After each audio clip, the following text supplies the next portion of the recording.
Welcome to channel Mangaisme. Kali ini kita akan menceritakan tentang manga Kanojo Okarishimasu chapter 77-78.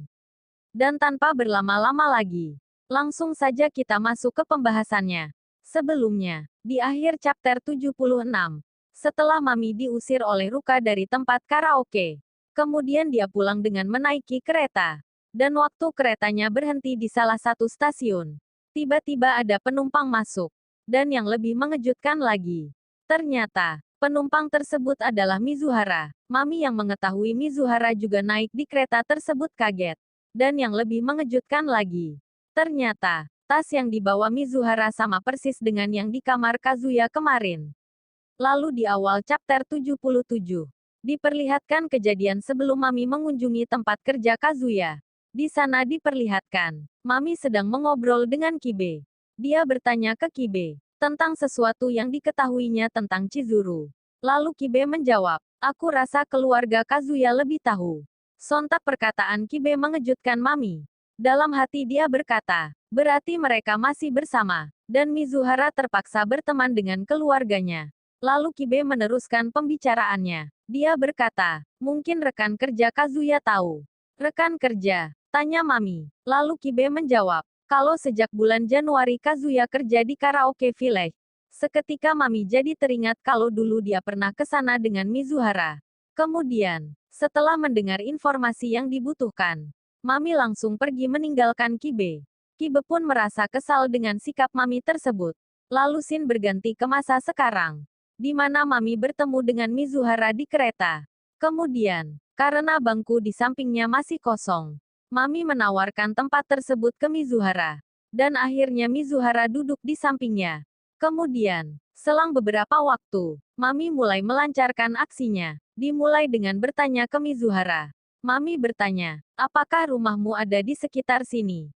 Tapi, karena Mizuhara tidak ingin Mami tahu alamat rumahnya, kemudian dia berpura-pura ada urusan di Ikebukuro. Lalu Mami berkata, astaga naga, aku juga mau ke sana. Tapi ucapan tersebut cuma mau mengajak Mizuhara bercanda. Kemudian Mami mulai mencari tahu tentang tas yang dibawa Mizuhara. Dia bertanya, tasmu itu, buatan Kokokan, dari koleksi musim semi, dan kamu baru beli ya? Lalu Mizuhara menjawab, enggak kok, ini aku udah punya lama. Mami yang merasa belum puas dengan informasi yang sudah dia dapatkan, kemudian bertanya lebih detail lagi. Dia berkata, aku paham kok, mereka selalu membuat desain baru. Kira-kira kapan kamu membelinya? Awal April, atau akhir April? Lalu Mizuhara menjawab, kurasa awal bulan April. Tepat sekali, ucap Mami, sambil dia tertawa licik. Sedangkan Mizuhara yang tidak tahu apa tujuan sebenarnya hanya terdiam. Kemudian, mereka berdua turun di sebuah stasiun. Tapi, karena tujuan mereka berbeda akhirnya mereka berpisah. Sebelum Mami pergi, dia berkata, beritahu aku satu hal terakhir. Apakah kamu sudah berhenti menemui Kazukun? Kemudian, karena Mizuhara ingin hubungannya dengan Kazuya aman, lalu dia menjawab, iya, aku sudah berhenti menemui Kazuya. Bagus kalau begitu, ucap Mami lalu dia pergi. Di sisi lain Mizuhara berpikir, apakah ini memang sebuah kebetulan? Kemudian, scene berpindah ke Mami yang sedang bermain laptop sambil ngopi. Kelihatannya dia masih kepikiran tentang tas yang dibawa Mizuhara tadi. Lalu dia berkata, aku yakin, demi apapun itu, tas itu pasti miliknya. Tapi kenapa waktu itu tasnya berada di dalam rumah Kazuya? Apakah ketinggalan? Atau jangan-jangan dia memang berada di sana pada waktu itu? Dan lagi, dia tidak bertingkah selayaknya pacar sewaan. Tapi anak yang di karaoke itu gimana? Dia berbicara seolah-olah dia pacarnya. Apa mungkin Kazuya selingkuh? Mami yang penasaran soal Ruka akhirnya dia mencari tahu di Twitter. Dia mengawalinya dengan membuka blokiran di akun Kazuya. Lalu dia melihat pertemanan miliknya. Setelah lama mencari akhirnya Mami menemukan akun Ruka. Tapi sayang sekali, ternyata akunnya tersebut diprivasi, sehingga dia tidak bisa melihat ke dalam akunnya. Lalu tanpa sengaja Mami menemukan akun bernama Nagomi Liquor Store. Kemungkinan itu adalah akun Twitter milik neneknya Kazuya. Lalu Mami memfollow akun tersebut. Sepertinya dia sudah menemukan target baru. Sedangkan di tempat lain, Diperlihatkan Kazuya sedang menikmati makan malam. Kelihatnya dia kelelahan dengan ulah Ruka tadi. Kemudian, baru beberapa menit Kazuya kepikiran Ruka. Tiba-tiba saja dia menelpon. Lalu Kazuya mengangkatnya. Kemudian mereka mengobrol dan tertawa bersama. Lalu tiba-tiba saja, dengan perasaan sedih Ruka meminta maaf ke Kazuya. Karena tadi dia terbawa emosi, sehingga dia terlalu jahat ke Mami.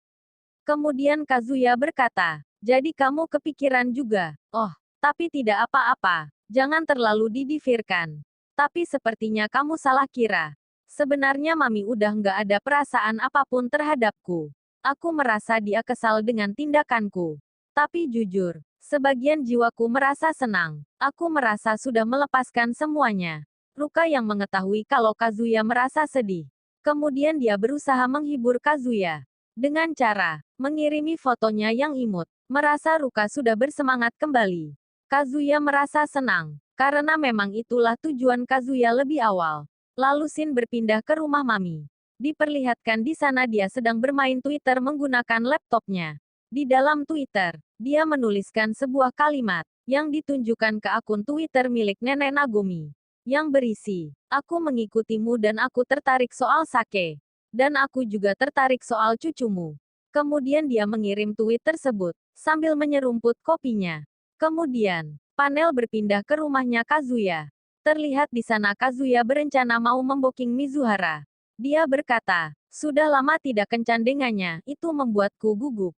Kemudian dia membuka aplikasi OpenBO. Dan seketika Kazuya terkejut, saat mengetahui kalau daftar nama Mizuhara hilang dari aplikasinya. Lalu saat dia mencari lagi, ternyata, Mizuhara sudah tidak di kelas pemula. Tapi dia sudah naik pangkat ke kelas reguler. Dan otomatis itu juga membuat tarif per jamnya meningkat. Menjadi 1000 yen. Meskipun di kelas reguler tarifnya lebih mahal. Tapi di situ pelanggan boleh merequest soal baju yang harus dipakai saat kencan. Dan akhirnya waktu kencan mereka tiba.